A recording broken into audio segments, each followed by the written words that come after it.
Sermão do Monte. Difundidas as primeiras claridades da Boa Nova, todos os enfermos e derrotados das sortes, habitantes de Corazim, Magdala, Betsaida, Dalmanuta e outras aldeias importantes, do lado enchiam as ruas de Cafarnaum em turbas ansiosas. Os companheiros do mestre eram os mais visados pela multidão, por motivo de permanente contato em que viviam com seu amor. De vez em quando, Filipe era assaltado em caminho por uma onda de doentes. Pedro tinha a casa rodeada de criaturas desalentadas e tristes. Todos queriam o auxílio de Jesus, o benefício imediato de sua poderosa virtude. Aos primeiros dias do apostolado, um pequeno grupo de infelizes procurou Levi na sua confortável residência. Desejavam explicações sobre o evangelho do reino, de modo a trabalharem com mais acerto na observância dos ensinamentos do Cristo. O coletor da cidade manifestou certa estranheza.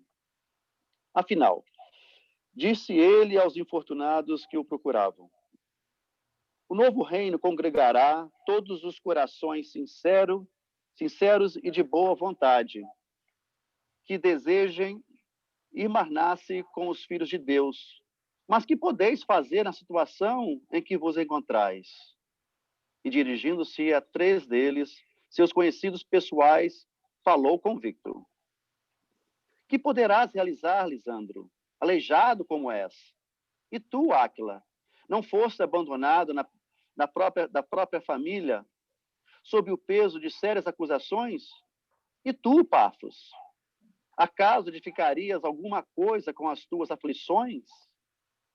Os interpelados entreolharam-se, cabisbaixos, humilhados.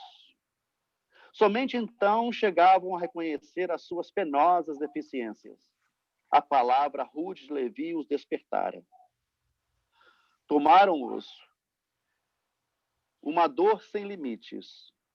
Jesus dissera, nas suas pregações carinhosas, que seu amor viera buscar todos os que encontrassem em tristeza e angústias do coração.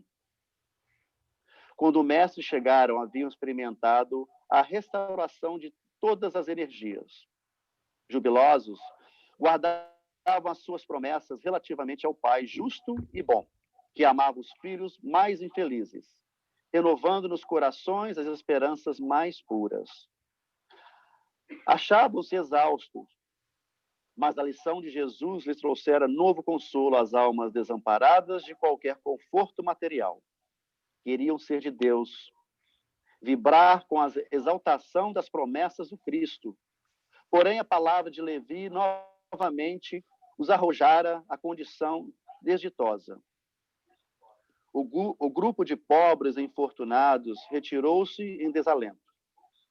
No entanto, o mestre pegaria no monte aquela tarde e, quem sabe, ministraria os ensinamentos de que necessitavam.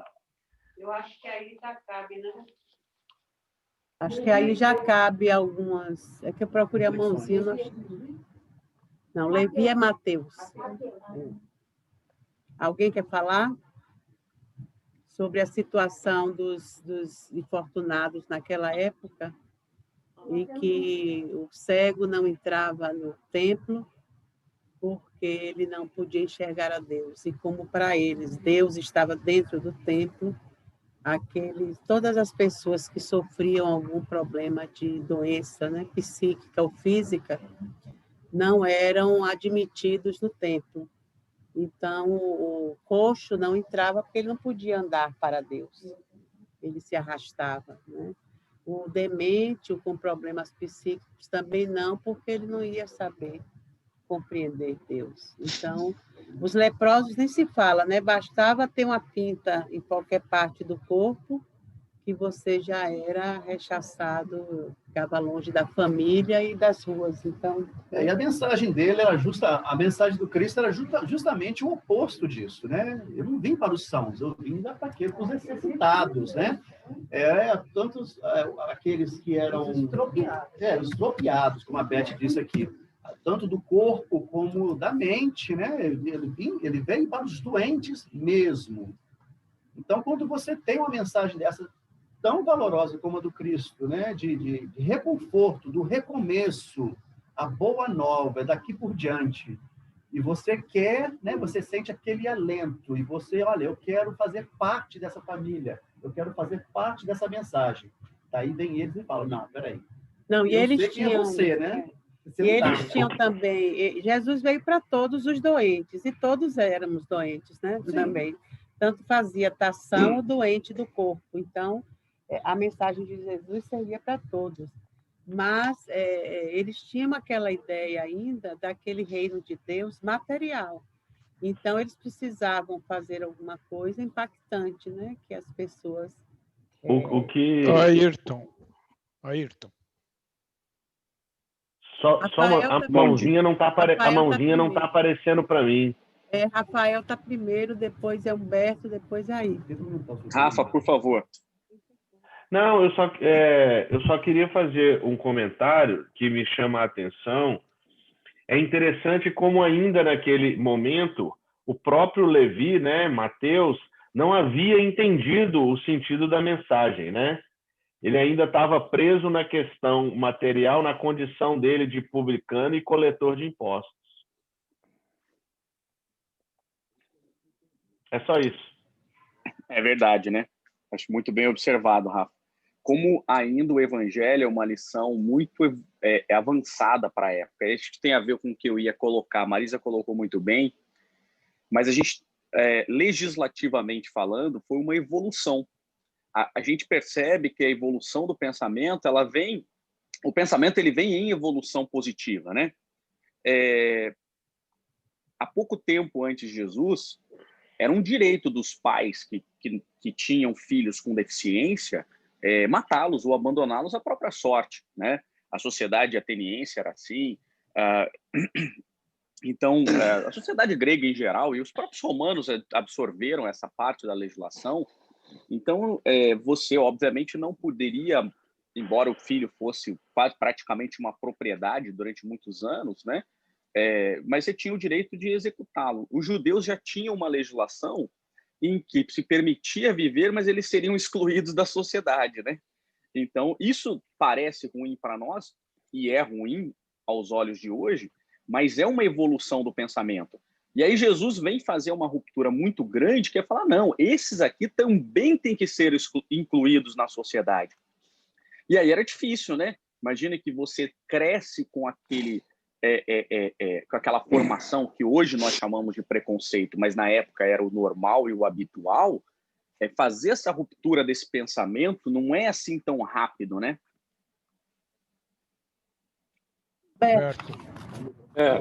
Bom dia a todos. Na realidade, eu achei bem observado pelo comentário que vocês fizeram, a Marisa, o Rafael e o Ayrton agora. Por exemplo, na legislação dos nossos irmãos judeus, antes e durante mesmo o período de Jesus e até mesmo depois, o adolescente que desse muito trabalho poderia ser levado para as portas da cidade e entregue aos anciãos que os executavam pela lapidação, ou seja, por morte por pedrada. Então, o adolescente ou ele se comportava ou ele podia ir fazer uma visitinha para os anciãos nas portas da cidade, para você ter uma ideia de como funcionava a questão até mesmo do comportamento do indivíduo. É interessante notar que a Marisa observou bem, depois o Ayrton acabou de tocar no ponto novamente. Existia, quando na dominação romana, para você ter uma ideia, até capa para o indivíduo ser mendigo. Ele poderia mendigar desde que ele estivesse usando a capa adequada que os romanos instituíram. E algumas coisas que aconteceram dos chamados assim, né, milagres de Jesus, que eram as curas, era interessante notar porque a Marisa observou alguns aspectos de pessoas com algum tipo de deficiência, não podendo não só entrar no templo, como eles não eram considerados, como o Ayrton disse, não eram considerados como cidadãos, eles não eram considerados como pessoas vivas. Tanto é que Jesus, quando cura um dos paralíticos, ele diz, vá ao templo e se apresente. porque indo ao templo e se apresentando, o indivíduo era registrado no livro dos vivos, porque para a Exato. sociedade ele não existia, ele estava morto.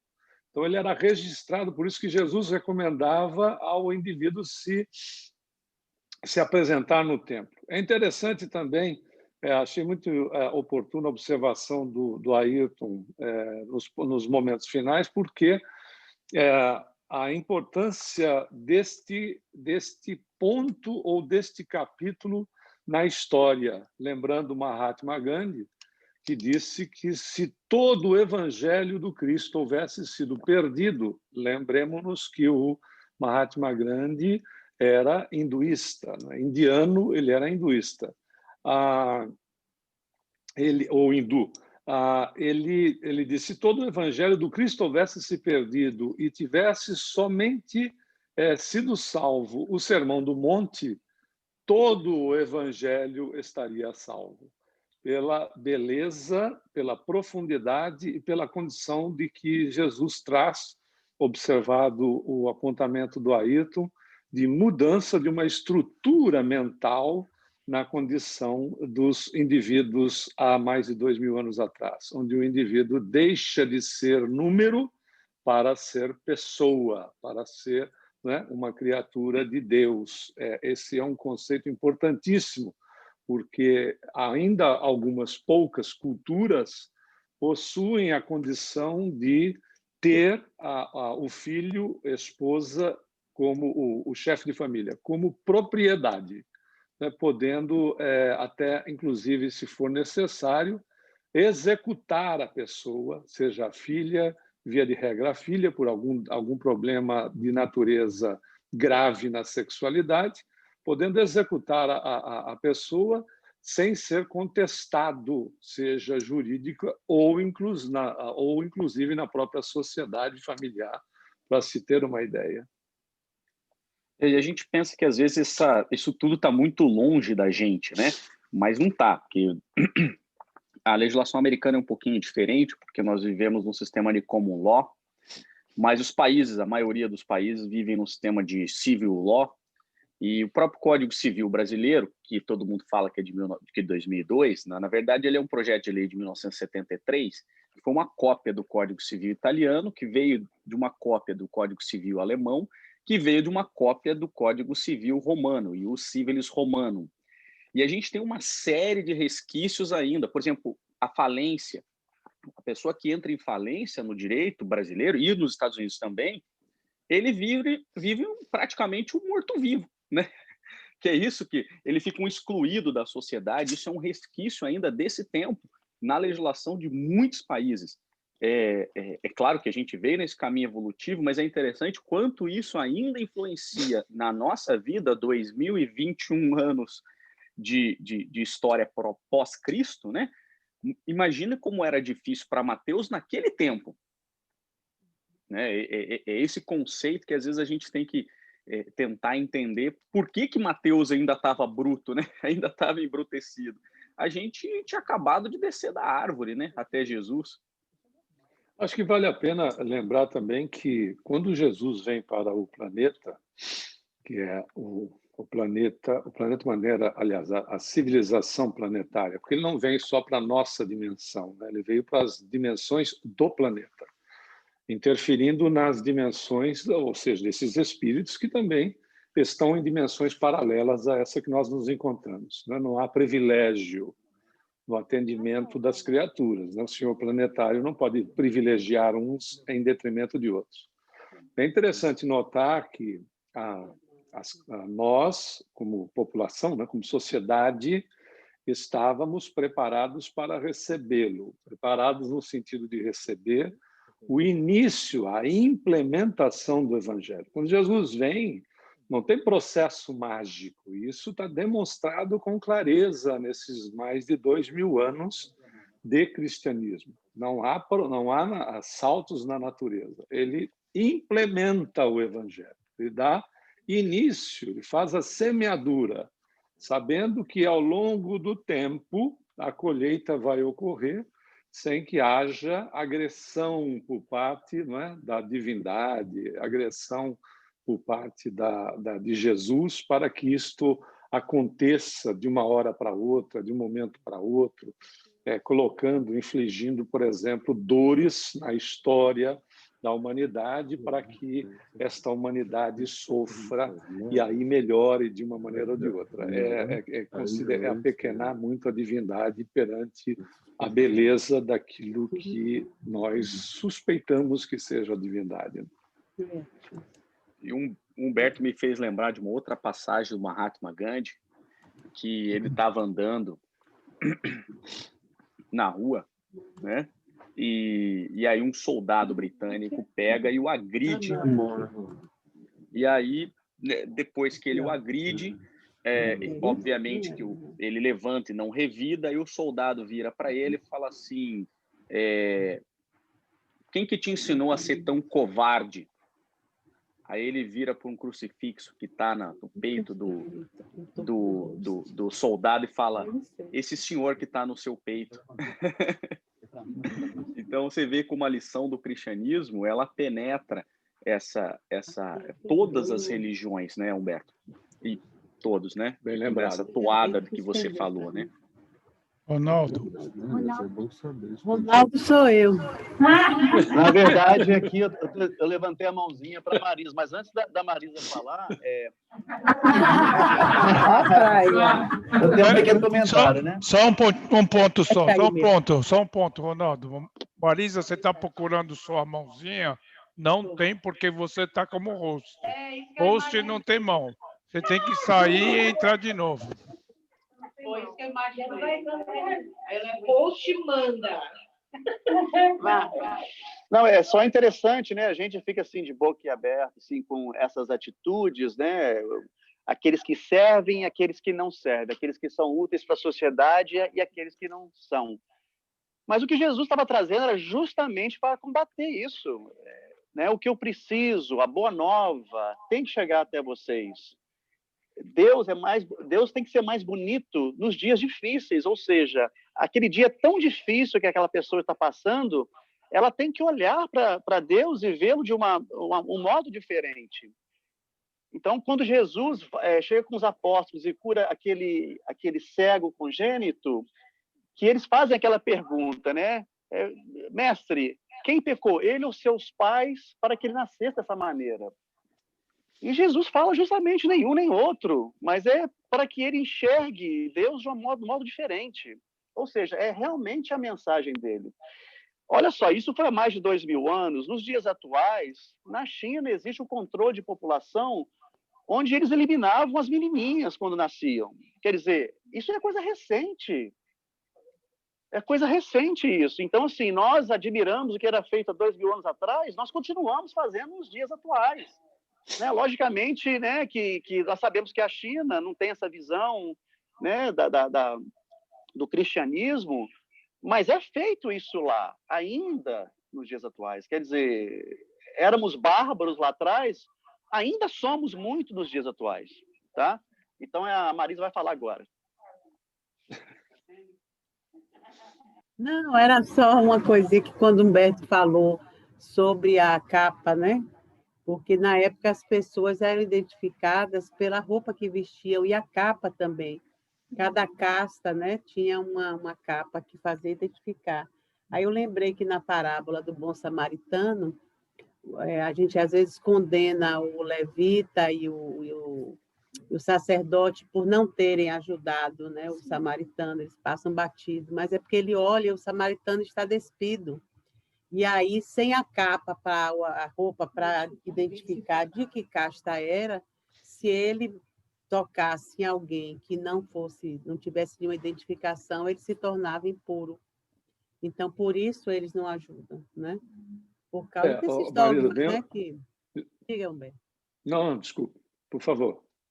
Não, era isso, era só essa... Não, é importantíssimo o que você falou, porque Jesus vem exatamente trabalhar esse ponto que você fez da observação em relação à questão do preconceito, né? Do preconceito de cor, de raça, de procedência, etc., que ainda o Ronaldo lembrou, aliás, todos aí de uma maneira geral lembraram, ainda tem os seus aspectos muito fortalecidos, né, em relação à condição do próprio indivíduo. Por exemplo, quando eu faça alguma colocação a respeito de um posicionamento em que eu não esteja incluído. O fulano de tal faz isto, eu não faço. Mostra ainda uma ponta, né, pelo orgulho, obviamente, eu não faço. Ele faz, eu não faço. Mostra o orgulho mostrando ainda um viés preconceituoso sobre o outro. Eu sou melhor do que o outro, eu não sou igual ao outro. Não é só o orgulho funcionando, mas é o preconceito.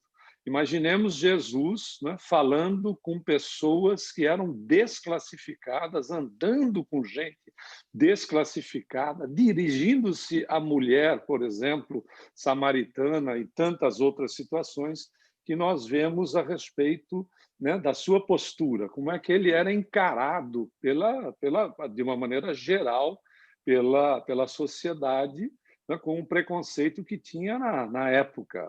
Jesus era o contraponto de tudo que se podia imaginar em relação às questões de orgulho, a questões de preconceito e tudo mais.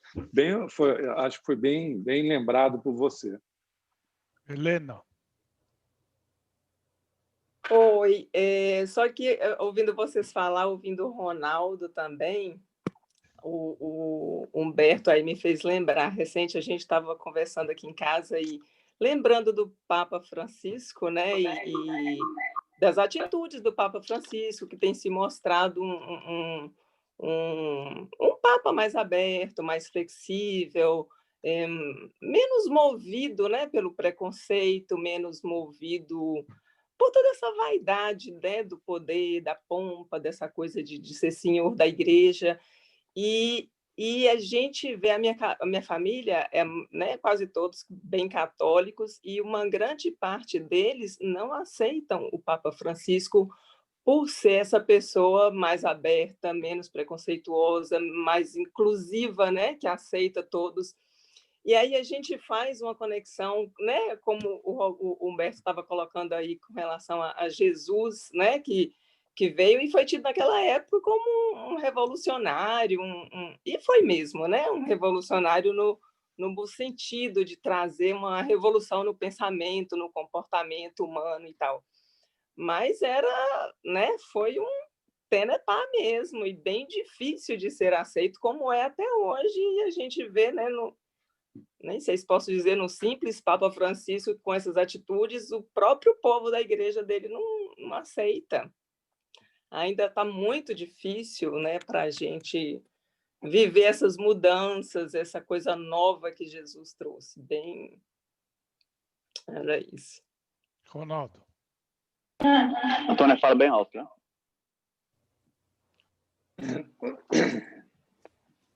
Ronaldo? Ronaldo.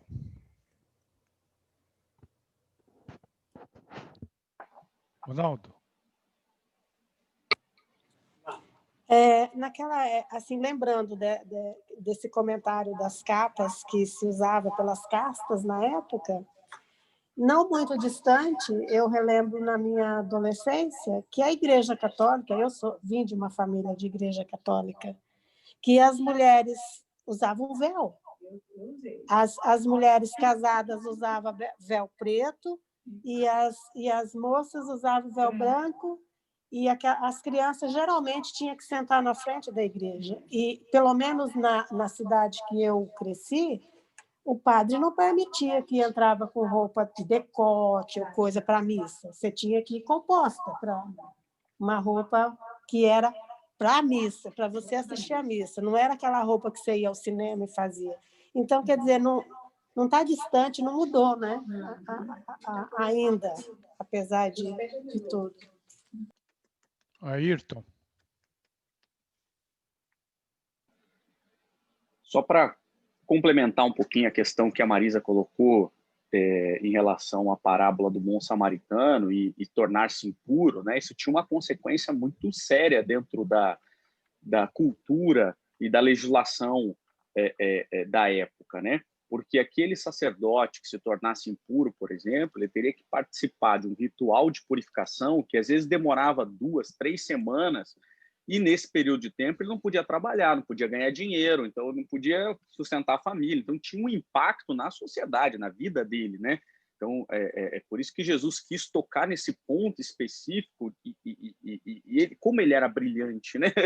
Cada vez que eu olho, especialmente a parábola do bom samaritano, e vejo esses detalhes, é claro que para ele era comum, não só por ele ser o governador do óbvio, mas por ele viver naquela cultura.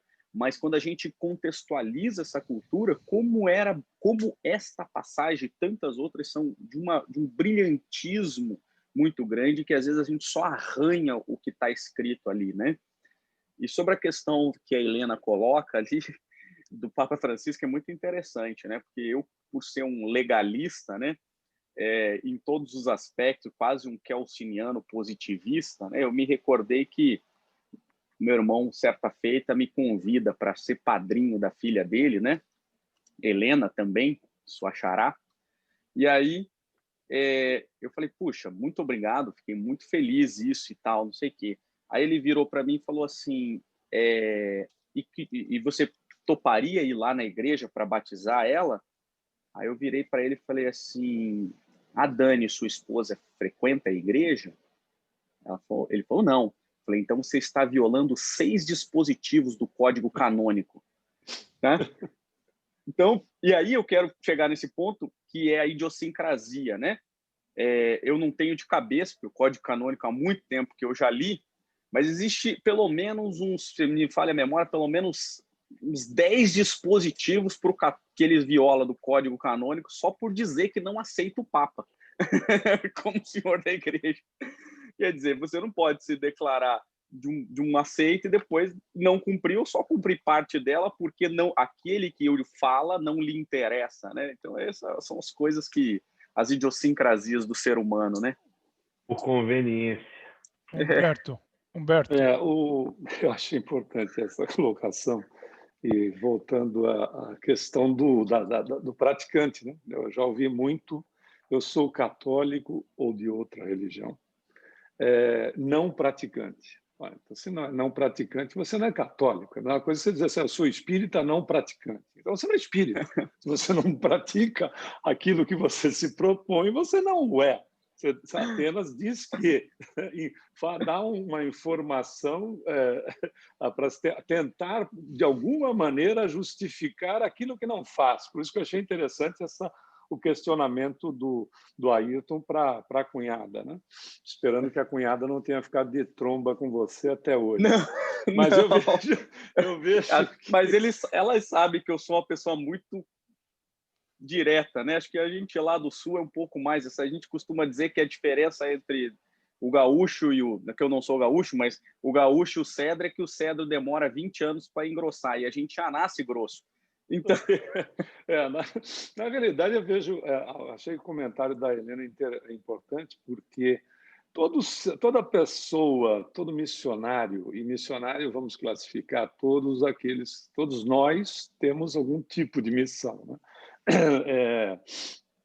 A missão da maternidade, da paternidade, da responsabilidade do lar, cada um tem a sua missão. Não é a missão da condição daqueles que são responsáveis por instituições e tudo mais, mas cada um de nós, dentro daquilo que se propôs, tem uma missão. Todos esses missionários, né, dos menores aos maiores, que trazem uma proposta de modificação, são, a rigor, rejeitados por muitos, porque o comodismo é algo muito arraigado nas criaturas, né? Porque a questão de ser cômodo no aspecto preconceituoso, ele é uma condição cômoda, né? De não aceitação. Para mim é cômodo não aceitar determinado tipo de pessoa ou isto ou aquilo. Essas pessoas que vêm exatamente trazendo pontos contrários são efetivamente combatidos. Agora, precisa ser feito. O que não pode ser feito, né, são as questões hipócritas que a gente vê, por vezes, na sociedade. Certo país, não importa qual seja ele, aprovou recentemente a lei do aborto, onde o aborto pode ocorrer até na 12ª ou 14ª semana, da 14ª semana da moça estar já no estado gravídico. Muito bem. Isso aqui não é... Existem muitos países com legislações que aprovam, etc. Estamos usando até o modelo como exemplo. Mas o interessante é que foi colocado que a aprovação da lei estava vinculada às questões de saúde pública. Ora, pelo amor de Deus, vamos deixar de ser hipócrita. Saúde pública é educação. Não é? Quando você não dá educação, tudo pode ser usado exatamente, não é, como uma desculpa. Então, a gente vê no Papa Francisco uma quebra da hipocrisia em muitos aspectos. Não é? Uma quebra da hipocrisia em relação à questão dos nossos irmãos homossexuais, que ele já tratou do assunto, as exclusões que são feitas na igreja, e assim sucessivamente. Então, todo aquele que quebra hipocrisias ou a estrutura de hipócritas, evidentemente, é combatido pela parcela comodista diante das situações que, obviamente, agride os interesses de quem o é.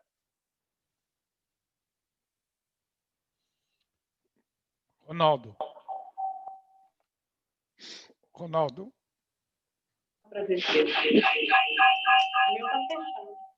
Não. Estão escutando. Pode falar.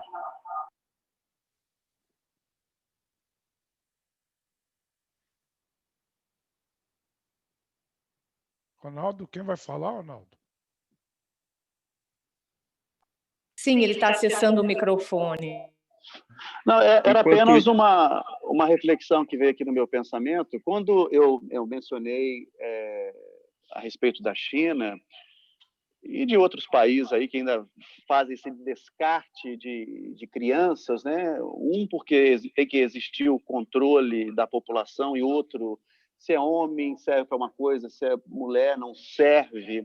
Aí me veio esse caso tão recente no Brasil que foi as crianças, os bebês nascendo com microcefalia. Então, assim, do ponto de vida espiritual, esses espíritos eles têm que vir. E no Brasil tinha que acontecer um grande índice desses espíritos parece que nasceram no Brasil. O Brasil com todo esse amor, com todo esse carinho, com todos os problemas que nós temos, eu acho que o Brasil conseguiu amparar e abraçar muitos desses espíritos. Logicamente que nós sabemos que muitas mães, muitas famílias, mesmo tendo esse compromisso do lado espiritual, sabendo disso, mas quando a gente está no mundo da carne é muito difícil, né? Mas eu acredito que uma grande parte dessas famílias conseguiram abraçar essas crianças e dar a oportunidade espiritual dessas crianças viverem. Então, assim, só uma coisa que veio no meu pensamento foi isso. Enquanto alguns países descartam crianças saudáveis, nós, como a pátria do Evangelho, de uma certa forma, nós conseguimos amparar essas crianças que nós sabemos, né, que estão ali para resgatar, para espiar alguma coisa. Então, eu achei uma coisa muito interessante. Por que o Brasil? Por que tanta gente, tanto desses espíritos no Brasil, não é mesmo? A Marisa está levantando a mãozinha aqui, gente.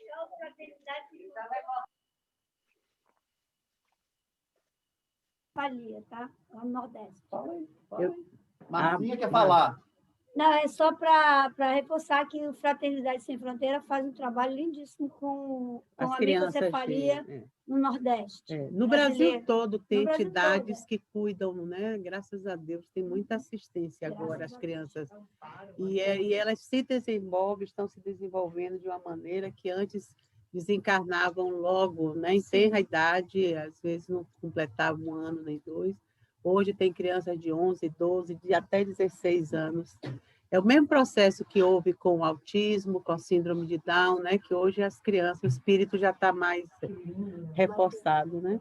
Não, eu só queria fazer um adendo eu adorei esse debate hoje, porque realmente a gente tem que vencer esse preconceito, é a falta de informação que a gente tem, e descarta às vezes e acha que está tudo errado com as religiões, quando não é a nossa, né? A nossa está sempre certa, mas a do outro. E como a gente está realmente num período em que a palavra de ordem é a empatia, é a compaixão, a gente tem que se ver no outro, senão não vai dar certa a história. Eu adorei essa coisa da gente ver que Jesus é o modelo, né? Isso os espíritos trouxeram direitinho, é um modelo. Você vê que há 2.500 anos atrás, ele já, com todas essas passagens dele, como o Humberto citou aí, ele já mostrava o caminho do não preconceito. Sim. Mas eu, espírita, aprendi na parábola do bom samaritano, desde a primeira vez que tomei conhecimento dela, sempre explicavam assim: olha, o sacerdote, o levita, né, não deram socorro, né? Como se fosse assim, como é um homem que eu não conheço, é um pobre coitado, então eu não vou. Ou seja, com preconceito, com discriminação, por uma atitude com um doente que não fosse rico, que não tivesse... Mas não falava dessa coisa que era da cultura deles, a condição da veste que identificava o morto ou o doente, ou quem quer que seja, era identificado pelas vestes, e a capa, principalmente nessa região, né? Então, isso precisa ser explicado, que eles tinham os dogmas da igreja, como agora a Helena citou, que não tem, eles chegam a não ter nenhum conhecimento dos dogmas mesmo, de como a lei da Igreja Católica funciona, que você não pode discriminar o Papa. O Papa é o ponto central, é a figura máxima, né? É como se fosse Jesus falando. É abaixo representante de Deus na Terra. É o representante de Deus, imagina. Então, não é nem o representante de Jesus. É como se o Papa fosse como Jesus, né? Um apóstolo maior, alguma coisa. Só para vocês saberem, onde foi aprovado os 14 meses é na Argentina, por coincidência. Eu não quis citar, mas, enfim, eu acho que a Marisa fez uma abordagem... Divulgando, é só para a gente, diga bem. Na realidade, dando continuidade a essa abordagem que você fez. É tão interessante porque existiram vários problemas com Jesus quando ele curou no sábado. Né? Lembra-se porque não era permitido fazer absolutamente nada. Aliás, quem tem oportunidade de ter algum amigo ou já conviveu com judeus ortodoxos, primeiro que o prédio que eles moram não tem 13º andar. Né? É interessante, você pula do 12 para o 14. É o 13º, mas não conta. E segundo que os ortodoxos, quando chegam no edifício, por exemplo, a zeladoria tem que apertar o botão do elevador se ele estiver no térreo. É importante porque Jesus vem como mestre, como educador, para quebrar essas estruturas de que o sábado era mais importante do que a criatura, que o sábado havia sido feito para a criatura e não a criatura para o sábado. A questão das vestes, porque ele usa a figura do samaritano, que era odiado. Então, às vezes nós ouvimos assim, a ignorância é uma bênção. Não, muito pelo contrário, a ignorância é lamentável. Né? Há que se educar, porque é ela exatamente que promove essas estruturas que a Marisa estava abordando em relação às questões das criaturas que estão na sociedade com os mesmos direitos, que deveriam ter os mesmos direitos, mas por vezes são tratados discriminadamente pela condição da sexualidade, por exemplo. Se nós olharmos as questões da feminina, as mulheres são mais mal pagas quando estão na mesma atividade dos homens, elas não recebem o mesmo salário, via de regra, em muitas regiões do planeta. Então, veja, essas estruturas é que o Jesus vem como educador para ir quebrando em nós exatamente pela questão da educação. É por isso que é importante quando chega uma figura como o Papa Francisco e nas outras... Oi, Marisa, está bem baixinho. Não está dando para ouvir. Por quê? É o seguinte, desliga o seu, que eu vou ligar o meu acho que fica mais alto. Não fica para... Fica? Agora tá bom. Agora tá bom. Eu que falei baixo, eu acho. É que às vezes eu falo baixinho. Tem que aumentar o volume da Marisa. Mas isso é bom a gente ver que como o evangelho é necessário ainda ser estudado, né? Porque é preciso, porque através do evangelho é que a gente pesca as pessoas mais religiosas. Porque se você vai, como uma pessoa do mundo, falar sobre preconceito para uma pessoa muito crente, né, em Deus, em Jesus, aquela pessoa muito religiosa, às vezes ela não vai dar muita atenção a você. Mas quando você faz uma preleção, tem a oportunidade de ser assim um excelente palestrante, como aqui na casa a gente tem Humberto aí, esse pessoal bambambam todo, Rafael. Então, quando você faz uma preleção e fala, olha, Jesus fez isso, como Humberto agora, e todos nós estamos debatendo sobre isso, é mais fácil você tocar o coração do outro, né? Por exemplo, a Helena agora, como espírita, ela pode, para a família dela, passar com essa vozinha doce que ela tem. Mas, gente, olha, veja só, sabe por que aconteceu isso com o bom samaritano? Sabe por que Jesus falou no poço com a mulher, né, a mulher samaritana no poço de Jacó? Quer dizer, quando você vai explicando, né, através das passagens de Jesus para as pessoas mais religiosas, elas têm mais, toca mais o coração e pode mover, né? Porque às vezes a pessoa está tão dura ali naquele pensamento que foi criado assim. Há vidas, não é nessa vida. Vem a vidas com essa, né? E a genialidade de Jesus, né, que ele dá o chacoalhão na gente, né, com essa passagem que é: na dor nós somos todos iguais. Se você está tendo um ataque cardíaco, você não vai querer que um transexual te ajude ou não vai querer que um homossexual te ajude? Não. A hora que encostar em você, vai falar: olha, eu estou passando mal, você pode chamar um espírita para me ajudar, por favor? Evangélico eu não quero. Não é? Esse chacoalhão espetacular. Assim, cara, presta atenção, que quando você estiver sofrendo, você vai aceitar a ajuda de qualquer um. Não, quando eu fui fazer a cirurgia, isso, né, Ailton? Quando eu fui fazer a cirurgia do joelho, eles perguntaram lá se um problema, se poderia chamar o chapelão, sei lá.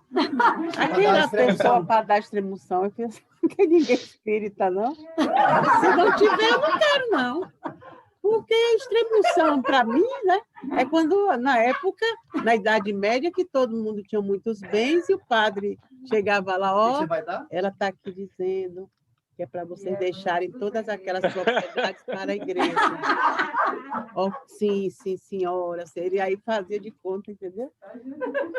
Então, é bem isso, Marisa, bem isso. Eles colocavam 2 moedas nos olhos. Olha a discriminação, olha nós aí julgando. Olha nós julgando. Que era um ritual que se fazia no Egito Antigo, né? Tipo, a gente vai e copia essas coisas assim que são muito doidas. Mas que hoje não eu faz acho sentido. lindo no centro espírita chegarem católicos, evangélicos, ubandistas, qualquer pessoa chega no centro espírita, né? E ouve tudo e vai entender na proporção do que já pode entender. A gente também não pode enfiar a goela abaixo, é isso mesmo. Mas é por isso que nós mesmos não conseguimos ficar sem estudar o Evangelho de Jesus por muito tempo, porque a gente também não compreende totalmente. Às vezes, pegando esse estudo aí de novo, a gente descobre outras coisas nas entrelinhas, ou uma pessoa do grupo traz mais uma coisa, né, que ilustra, e dentro do estudo a gente vai colocando as coisas da atualidade, e terminamos também nos instruindo. É excelente, né? A casa espírita recebe até espírita, não vai receber os outros, né? Helena? Oi, Ricardo, e todo mundo, né? Só reforçando essa fala aí de que na hora da dor, na hora da dificuldade, do aperto, a gente se agarra a qualquer coisa. Lembrando que a última aula, acho que foi o Humberto que falou, você está se afogando, você não quer nem saber se o que vai te salvar é uma boia, um pedaço de pau, o que aparecer, você agarra. E é bem assim mesmo, né? Na hora do sufoco, ninguém lembra de preconceito, de discriminação, nem de nada. Você só quer se livrar da situação, né?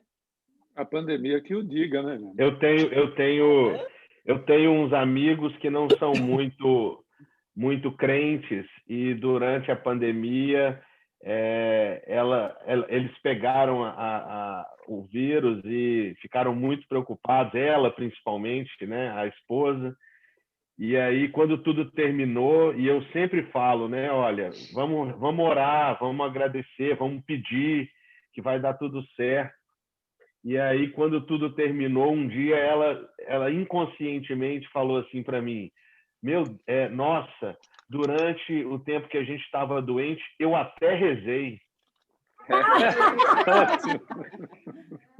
Falei, é importante, rezar é importante. Todo ateu que eu conheço é ateu, graças a Deus, viu? Gente, eu tenho um caso especial, um caso interessante que aconteceu comigo alguns anos atrás. Foi durante a internação da minha esposa, e nós estávamos em Belo Horizonte, e logo depois da operação dela, foi numa ala só de pessoas com câncer, e ela ficou num quarto, não era um quarto particular, era um quarto na enfermaria, com mais uma doente. E eu me lembro que na minha estadia lá, que eu fiquei lá durante 2 semanas, eu estava ministrando passes nela. E ela se sentia bem. E nesses dias, essa pessoa que estava ao lado, da cama ao lado, ela era evangélica.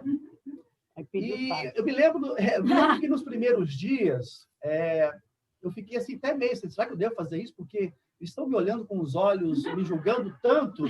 Mas eu tinha que fazer isso, porque minha esposa pedia, e eu queria fazer, e eu via que estava dando resultado. E assim, né, naquela ala do hospital, eram todos com câncer, todos passavam pelo mesmo martírio, vamos colocar dessa maneira. E ao final, nós assim, né, conseguimos desenvolver um relacionamento, um ajudava o outro ali no quarto, você quer isso, você quer aquilo, estou indo lá embaixo, de onde você é, aquela coisa toda. Então, assim, houve uma pequena amizade ali. Eu me lembro que nos últimos 3 dias, quando a minha esposa ficou muito, muito bem, e a moça, ela estava naquele quadro ainda de sofrimento, e eu perguntei a ela, assim, olha, eu não sei se você aceita, eu respeito a sua religião e respeito a sua opinião, mas você gostaria de receber um passe? Ela, olha, eu estou aqui tem 1 semana querendo te pedir isso e não sabia como. Então, é justamente isso aí que o Humberto falou, que nós estamos debatendo. Na hora da dor, na hora do sofrimento, você não quer saber quem, você quer ajuda. E o remédio, exatamente, Zito. Então, assim, eu consegui. Então, assim, você quebra uma barreira. Tem uma Bíblia. Então, foi uma experiência muito boa que eu passei. Tem uma religião que realmente é difícil, que é o Testemunha de Jeová. Né? Ele tem até aquele caso da criança que estava internada e precisava de uma transfusão de sangue, e o pai, de jeito nenhum, e ele dizia que não podia, porque aquela criança tinha que morrer para encontrar Deus, para se libertar, e com outro sangue, não. E, por ordem judicial, os médicos conseguiram que ela tomasse a transfusão, e os pais foram para casa, né, porque ela ia sofrer a cirurgia, e não voltavam para ir buscar. Aí, quando foram lá para saber e tudo, ele disse assim, não, ela não é mais minha filha, porque se ela morresse normalmente, nós iríamos nos encontrar no reino de Deus. Com outro sangue agora, nunca mais nós vamos nos encontrar, então eu não posso. E ele chorava, aquilo doía nele, né? Mas aí, por ordem judicial também, ele foi obrigado a ir buscar a filha lá e tudo. Mas você vê a que ponto chega a dureza. Ele estava em aflição, não queria ficar sem a filha. Mas o temor de Deus, né, castigar, fazia com que ele agisse assim. Então, ainda tem assim, algumas coisas que são bem, infelizmente, né, muito rigorosas. Mas Diana, eu vi uma passagem a respeito, perdão. desculpe só um segundinho, aproveitando a colocação da Marisa. Eu vi uma passagem a respeito de um assunto semelhante, tratado, que foi num programa de televisão há muito tempo atrás, onde era um católico e um testemunha de Jeová. E o debate estava voltado exatamente para esse aspecto da transfusão. E, em determinado momento, o católico virou-se para o testemunha de Jeová e disse o seguinte, veja, é a visão católica, né? Se Jesus deu o sangue dele para nos salvar, como é que eu posso, né, deixar de salvar um filho ou uma filha com a questão da doação do meu sangue ou do sangue de uma pessoa que seja compatível? O programa acabou ali. Lamentavelmente, a gente gira e volta no mesmo ponto, né? A questão é gradativa, a educação não se faz de uma hora para outra, mas essa é a proposta do Evangelho, né? Que nós nos esforcemos para nos educar. Deixa eu só, dessa mesma toada aqui, para a gente não perder esse gancho, né? Que a Marisa colocou, realmente é muito triste, porque realmente a gente esbarra na mesma situação que nós estamos vendo, né? O preconceito, esse dogma religioso, e que confronta expressamente com a lei, com a moral, com a ética, né? Eu não posso entrar em detalhes com isso por uma questão ética, né? Mas eu tomei conhecimento de um caso, especialmente porque está sendo gravado, então isso pode ser ruim para mim, mas quando eu tomei conhecimento de um advogado há muito tempo atrás, que advogava com uma operadora de saúde, eu não posso falar o nome dele, e ele deu um parecer exatamente nesse caso. Muito interessante, porque o impacto familiar que existe na cultura, essa pessoa passa a ser impura e relegada para a família, né? Então, a decisão que esse advogado tomou, e depois ele foi para os Estados Unidos, nunca mais apareceu lá, mas que fizesse a transfusão independente da ordem judicial, e ele garantia que ia conseguir a ordem judicial se desse algum problema. Mas era melhor que se fizesse sem o conhecimento e autorização da família, porque senão ia causar um problema muito maior para a criança no seio familiar. E esse advogado então garantiu, pois que ele não pode fazer, mas ele garantiu que ele conseguiria essa decisão, porque em nenhum momento da nossa legislação ou da legislação que eu conheço, embora dois princípios fundamentais no sistema democrático seja a vida e a liberdade, e no caso estamos falando de liberdade religiosa, eu estou para conhecer um juiz que preste, que não dê o direito à vida para uma criança em detrimento da liberdade religiosa. Com todo respeito, eu utilizei aquela palavra com F e falei assim, a liberdade religiosa que seja utilizada em outro lugar, mas vou usar a palavra com F na época, porque eu garanto que o direito à vida de um ser humano e de uma criança que não tem o direito de optar e que os pais são os pangarés, não eu falei, né? Aquele advogado falou, isso é mais importante que qualquer outra coisa. É um assunto que me revolta um pouco, às vezes, desculpa. Você tem 2 minutos.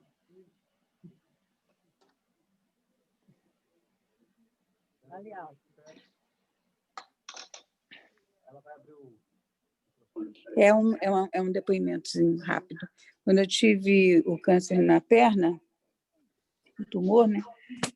Minha mãe sempre foi católica, daquelas perigosas mesmo, sabe? Crente, não passava nem na frente da casa dela. Mas aí, quando ela me viu naquele sofrimento, correndo risco, inclusive, de vida, né? Ela aceitou tudo. Quando eu menos esperei, tinha um monte de crente lá gritando no meu ouvido, que eles gritam mesmo, falando, rezando, e minha mãe lá, tadinha, de cabeça baixa. E o mais chocante para mim foi ela ter Por exemplo, eu busquei todos os recursos, né? A gente parte para a ignorância mesmo. E uma amiga minha me convidou para ir num centro de macumba, Pemba. Eu não sei nem o que era aquilo. Eu sei que tinha um tal de pai não sei o quê, e que ele ia conversar comigo, ia me tratar. E eu fui. Minha mãe ficou em casa chorando, porque para ela foi o máximo do desespero, né? Eu fui, cheguei lá, e acho que era Pai Joaquim, o nome do infeliz. Aí ele começou a falar aquela palavra, aquela conversação de pembeiro, né? Que os casaca branca, que eram os médicos, tinham que tirar aquele monte de ferro da minha perna, porque era aquilo que estava estragando a minha perna. Olha, eu era acompanhada por uma equipe de oncologistas, eles que fizeram isso. E o colega lá disse que eu tinha que convencer eles a tirar aquilo tudo para eu poder ficar bem. Aquilo caiu a ficha em mim. Eu falei, mas como é que eu vou convencer uma equipe médica de que essas placas estão me ferrando? Ali eu já saí dali bem desanimada. Eu falei, já era. Fui para casa e ele passou um chá, um banho de erva. Minha mãe fazia aquele banho na minha perna, chorando, gente, chorando. Mas ela fez, entendeu? E o que realmente resolveu foi quando eu finalmente falei, Senhor, me ajuda, me mostra o caminho que eu tenho que seguir. É para tirar essa perna? Não é. Fui dormir chorando, arrasada, destruída. Acordei certo de que era o que tinha que ser feito.